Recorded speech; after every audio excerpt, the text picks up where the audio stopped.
Kathy Dalton, and she's introduced by two of our fellow teachers and coaches, Mr. Stan Augustine and Mr. Butch Alexander. Don't worry, we're track coaches, so we know what time means.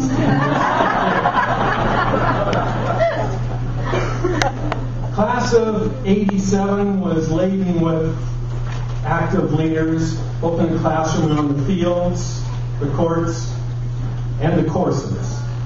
In her senior year, her peers selected her the most athletic female in her graduating class. Upon graduation, Kathy attended Northern Arizona University on an athletic scholarship, where she continued to excel as a student athlete.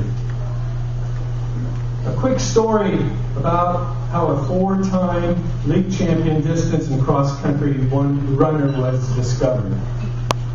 In the spring of '84, this tiny, skinny waif of a freshman girl turned out for spring track. She wanted to be a sprinter.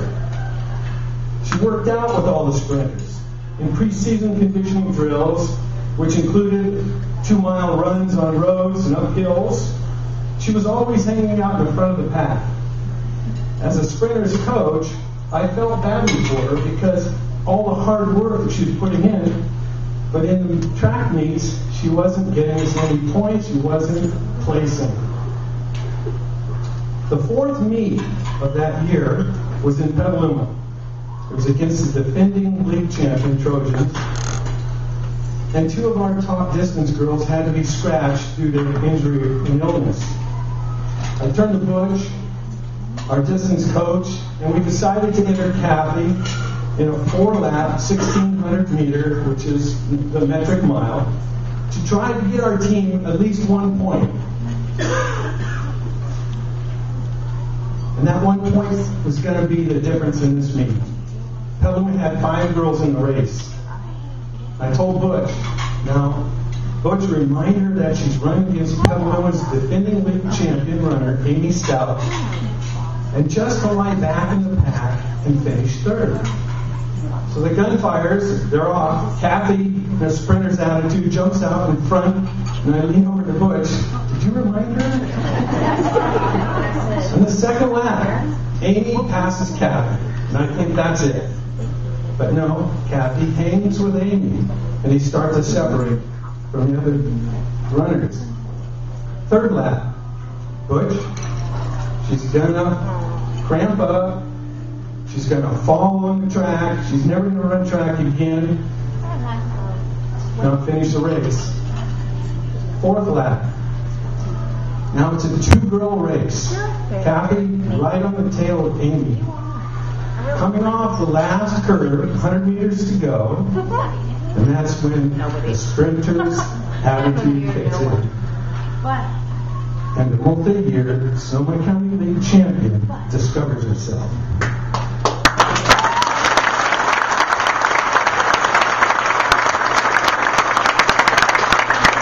From that day forward, track athlete Kathy Dalton falls under the caring and supportive guidance of our distance coach and Kathy's earliest mentor, Butch Alexander, himself a Sonoma Valley High School champion distance runner and a 32-year coach of track and cross country.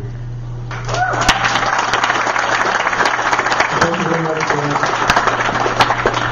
Good evening, everyone.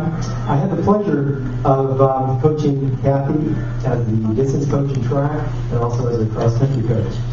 Now, I remember that Kathy was one of the hardest working and most dedicated runners that I've ever worked with. She was also a great role model, a team player, and an inspiration to everyone on the team.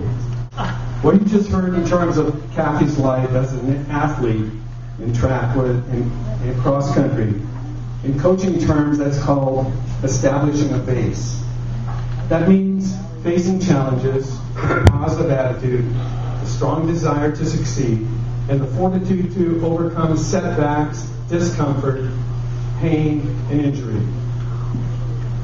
For the past 9 years, Kathy has had to face the greatest of challenges, cancer.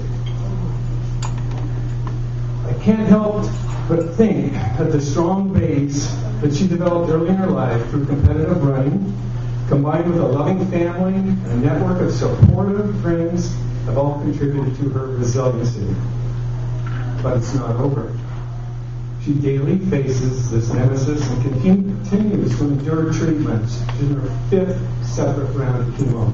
Now, on behalf of Butch and myself, I'm proud to introduce Sonoma Valley High School Hall of Fame athlete and a shining star, an inspiration for us all, Kathy Dalton Right. I really want to thank Coach Augie for literally making me do the mile that day. He made me. I really have no choice. I want him to know how much that day truly changed my life. And I thank you enough. So thank you so much.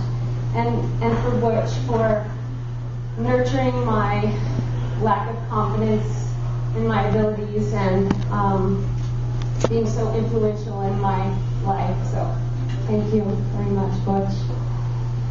This nomination means a lot to me, and when I got this letter, it was 7 months ago, and in my world, 7 months is a very long time.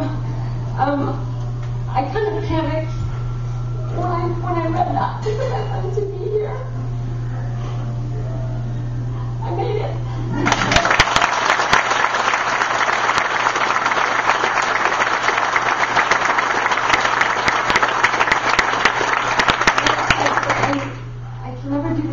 It means a lot to me, but I know it's not an Academy Award, but it means a lot to me and my family. And anyway, I was fortunate enough to fall into a sport that more than 20 years later has continued to be a lifeline for me, and a sport that has become more than just a sport. It's become my passion, and I feel I was lucky to have learned to train and race through hardships and tackle one lap and 1 mile and one more hill, and keep my eyes focused forward. God knew I needed running in my life, and it's so clear for me to see that now. Because life is like a race, and there are competitors that make you stronger, and there are competitors that make you doubt, and there are competitors that can make you crumble. But being a runner, I feel like I have that runner advantage because it's taught me to persevere and to never give up. So I thank you so much for nominating me, and I'm so happy to be here. And really quickly, I just completed a personal project, and I wrote a book for my family. And I wanted to conclude with the last couple of paragraphs of my book. I find myself resisting this cancer the same way I resisted running my very first 1 mile race on the track. No, it's too far. I can't do it, I whined to my coach. And my resistance came from the fear of failure. Who did I think I was failing? No. I don't want cancer. It's too hard. I whined to God. What if I fail? What if I don't finish my race?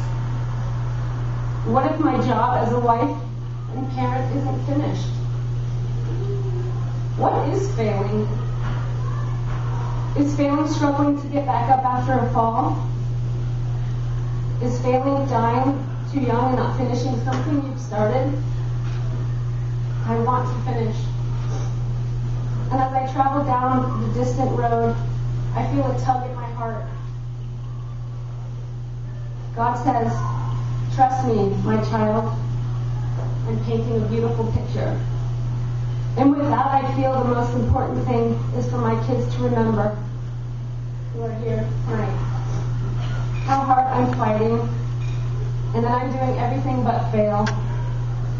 I draw strength from God and find victory in my favorite Bible verse.